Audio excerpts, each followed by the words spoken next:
नमस्कार दोस्तों, मैं हूं धर्मेश तीजा। मेरी खेती सच्ची खेती में आपका स्वागत है। गुड़ का नाम लेते ही मुंह में जो मीठा एहसास होता है ना, जो उसके तो क्या ही कहने। गुड़ हमारे लिए दवा का काम करता है। जब गर्म पानी के घोल में खाली पेट पिए तो गले की खराश, सांस की प्रॉब्लम, पाचन क्रिया की प्रॉब्लम कम करता है, ठीक करता है। वजन कम करने में भी मदद करता है और पौधों में तो कमाल करता है। इसके प्रयोग से बगीचे में, खेती में, पौधों में जादू सा हो जाता है। ऑर्गेनिक फर्टिलाइजर को प्रमोट करता है। फसल के अवशेष जो होते हैं ना, जड़, तना, जो पत्ते होते हैं, उनकी डिकम्पोजिशन को फास्ट कर देता है। जीवाणु इसको बहुत पसंद करते हैं और उनकी मल्टीप्लिकेशन बहुत फास्ट होती है।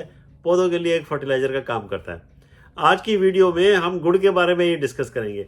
इसका प्रयोग हम बगीचे में, खेती में, फूलों में कब कर सकते हैं, कैसे कर सकते हैं, और गुड़ हमारी फसल को फल फूल बढ़ाने में कैसे मदद करता है, पैदावार कैसे बढ़ती है। आगे बढ़ने से पहले आपको एक टेबल दिखाता हूँ कि गुड़ के अंदर क्या क्या होता है। ये जो है ना, ये गुड़ का केमिकल फार्मूला आता है। इसके अंदर कार्बन है, हाइड्रोजन है, ऑक्सीजन है। 3 चीज़ों से बना होता है।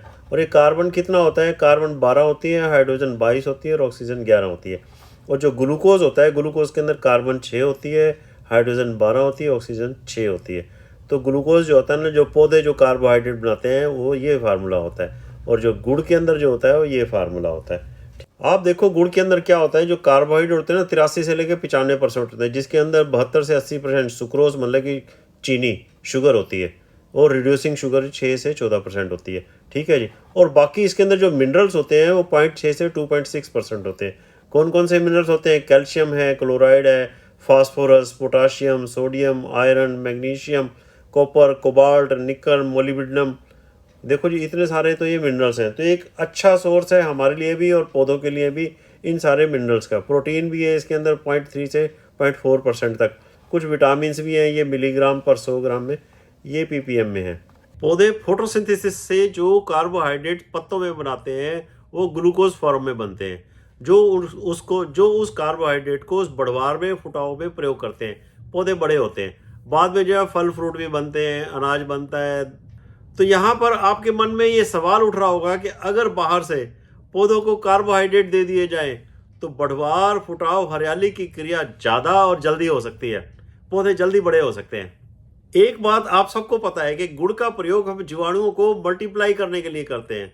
जैसे बच्चे ना टॉफी चॉकलेट को पसंद करते हैं ना, वैसे ही जीवाणु, चाहे वो वेस्ट डिकम्पोजर के जीवाणु हो या NPK कंसोर्शिया के हो, ट्राइकोडर्मा हो या सूडोमोनास हो, गुड़ इनके लिए एक भोजन है। और ये जीवाणु हमारी खेती में, बगीचे में खादों को, न्यूट्रिएंट्स पर काम करके उनको पौधे को अवेलेबल करवाते हैं, जिससे पौधे बड़े होते हैं और बढ़वार, फुटाव करते हैं। ये जीवाणु ना हो तो जमीन बंजर हो जाए, डेड सॉइल हो जाती है। मतलब धरती माँ यूं लगा लो मरी हुई है, जिंदा नहीं है।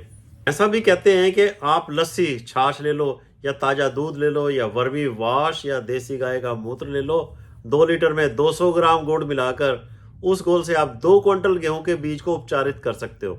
उससे बिजाई करो तो जीवाणु जो लस्सी, दूध, मूत्र या वर्मी वाश में होते हैं, वो आपके खेत की मिट्टी से मिलकर अपनी संख्या बढ़ाते रहेंगे। मीठा गुड़ जो है ना, वो उनके लिए भोजन होगा और पैदावार बढ़ती रहेगी। इनकी जमीन में पड़े न्यूट्रिएंट्स का अपटेक बढ़ जाएगा। ये तो ऐसा हो गया जैसे हमारे को कोका कोला या लिम्का पीकर लगता है कि एनर्जी आ गई है। ऐसा ही होता है। अच्छा, देसी खाद में भी अगर आप गुड़ के पानी के घोल का स्प्रे कर दो, सिंपल, तो गलने, सड़ने की प्रक्रिया तेज हो जाती है। ये कंपोस्ट एक्सीलेटर का काम भी करते हैं। आप अपने लॉन में, गमले में, बगीचों में 10 लीटर पानी में 100 ग्राम, सिर्फ 100 ग्राम गुड़ मिलाकर स्प्रे भी कर सकते हो, मिट्टी में भी डाल सकते हो थोड़ा थोड़ा। और जो कट फ्लावर्स होते हैं, जिनको तने से काट कर, नीचे से काट कर गुलदस्ता बनाया जाता है, उसको भी गुड़ के घोल में अगर रखा जाए तो ज़्यादा दिन तक खिले रहते हैं। उनको ऐसा लगता है जैसे उनको काटा नहीं गया है, वो अपटेक होता रहता है। उनको लगता है भाई हम जिंदा हैं। तो ये जो ग्लूकोज है, ये एनर्जी है, उसको मिलती रहती है। मैं जो है ना, वापस जो है ना, प्रकाश संश्लेषण क्रिया, फोटोसिंथेसिस की प्रोसेस के ऊपर फिर से आता हूँ। इसके बारे में बात किए बिना ये सब्जेक्ट अधूरा हो जाएगा। पौधे जो है ना, सनलाइट, ये सूरज की रोशनी की प्रेजेंस से एनर्जी लेते हैं और हवा से, वातावरण से कार्बन डाइऑक्साइड लेते हैं, सोख लेते हैं। और जड़ें जो हैं, जो हम पानी देते हैं ज़मीन में, जड़ें के द्वारा वो पानी को एब्जॉर्ब किया जाता है। ठीक है जी। तो पानी के अंदर जो है ना, ऑक्सीजन और हाइड्रोजन होता है। और पत्तों के अंदर एक चीज़ होती है क्लोरोप्लास्ट, ये प्लांट के सेल के अंदर होती है। ये प्लांट सेल है, उसके अंदर ये क्लोरोप्लास्ट होता है। इस तरह से होता है, काफ़ी सारे होते हैं, एक नहीं होता, काफ़ी सारे होते हैं। तो ये हरा रंग जो है ना, क्लोरोप्लास्ट के कारण आता है। तो इस क्लोरोप्लास्ट में सूरज की रोशनी की प्रेजेंस में, मतलब कि सूरज की रोशनी का प्रयोग करके मॉलिक्यूल, जो पानी का मॉलिक्यूल होता है, वो उसको जो है ना ऑक्सीजन और हाइड्रोजन में अलग अलग कर दिया जाता है।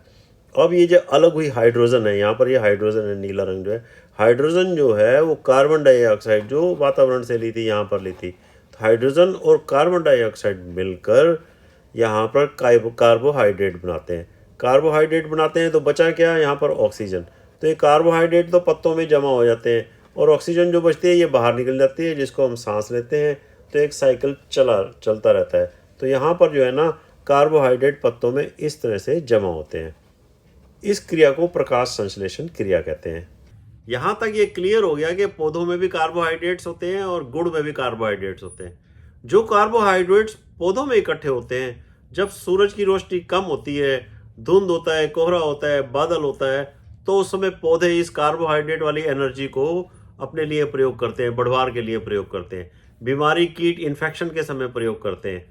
और बाद में ये कार्बोहाइड्रेट जो पत्तों में जमा होते हैं, ये फल, सब्जी, अनाज में परिवर्तित होते हैं, हमें पैदावार देते हैं। तेल वाली फसलों में तेल मिलता है, तेल के दाने मिलते, दानों में तेल होता है। आलू में आलू मिलता है, गाजर मूली की फसल में गाजर मूली मिलता है, गेहूं में गेहूं मिलती है, धान में धान मिलती है। फिर पत्तों से ये ट्रांसपोर्ट होती है, ये एनर्जी, कार्बोहाइड्रेट ट्रांसपोर्ट होते हैं। अब सबसे बड़ा सवाल ये हो गया कि क्या हम गुड़ के रूप में कार्बोहाइड्रेट्स बाहर से देकर बढ़वार को तेज कर सकते हैं या कमी के समय हेल्प कर सकते हैं, जिससे कि पौधे की एनर्जी बढ़ जाए। तो इसमें कई सारी बातें हैं। उनमें से एक ये है कि गुड़ जो है वो पॉलीसैकेराइड्स है, और जबकि पौधों के अंदर जो कार्बोहाइड्रेट्स हैं वो मोनोसैकेराइड्स हैं, ग्लूकोज होते हैं, और जो गुड़ होता है वो शुगर होता है।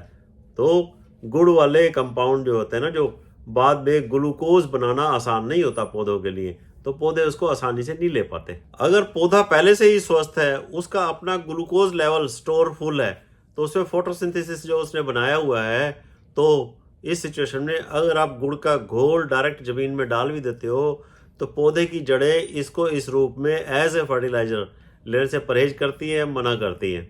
ठीक है जी। और अगर वो कमी है, बीमार है, उसकी बढ़वार नहीं हो रही है, फोटोसिंथेसिस कम हो रही है, तो ये फ़ायदेमंद होता है, माइक्रोब्स की मल्टीप्लिकेशन में फ़ायदेमंद होता है। हाँ, एक और बात, इंटरेस्टिंग बात मैं आपको बता दूं कि जो सोडा होता है ना, जो खारा सोडा होता है, क्लब सोडा, जो विस्की में मिलाकर हम पीते हैं, तो उसके अंदर कार्बन डाइऑक्साइड के बुलबुले होते हैं। वो ज़मीन में पानी में मिलाकर अगर आप डाल दो, तो कार्बन डाइऑक्साइड गैस जो होती है ना, वो जल्दी एब्जॉर्ब करते हैं पौधे, और फोटोसिंथेसिस की प्रक्रिया ज़्यादा होती है, पौधों की बढ़वार ज़्यादा होती है। चलो, ये तो एक अलग बात हुई। हम अपने मुद्दे पर दोबारा आते हैं, असली मुद्दे पर आते हैं। ये फ़ोटो आप देख रहे हो, मद्रास में एक टीचर हैं, वो गुड़ के घोल में वेस्ट डिकम्पोजर जीवाणुओं को मल्टीप्लाई करके पौधों को देते हैं। साथ में पौधों के, सब्जियों के, फलों के वेस्ट से ऑर्गेनिक फर्टिलाइज़र बनाकर भी पौधों को देते हैं। कितने हरे भरे पौधे हैं ये। सार ये निकलता है कि पौधे भी जिंदा जीव होते हैं, वो जानते हैं कि उनको अपना ध्यान कैसे रखना है। जाहिर है, नेचुरल प्रक्रिया, प्रकाश संश्लेषण की क्रिया से हमारी मदद के बिना भी भोजन बना सकते हैं।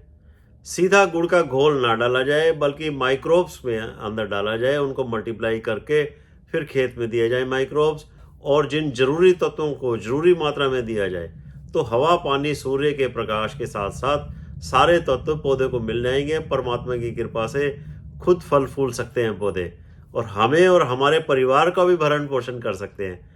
लेकिन गुड़ का स्वाद होता बहुत बढ़िया है, रोज़ थोड़ा थोड़ा खाना ही चाहिए। वीडियो को अंत तक देखने के लिए आपका धन्यवाद। वीडियो पसंद आई हो तो इसको लाइक कर दो, शेयर कर दो, सब्सक्राइब कर दो। Thank you ji.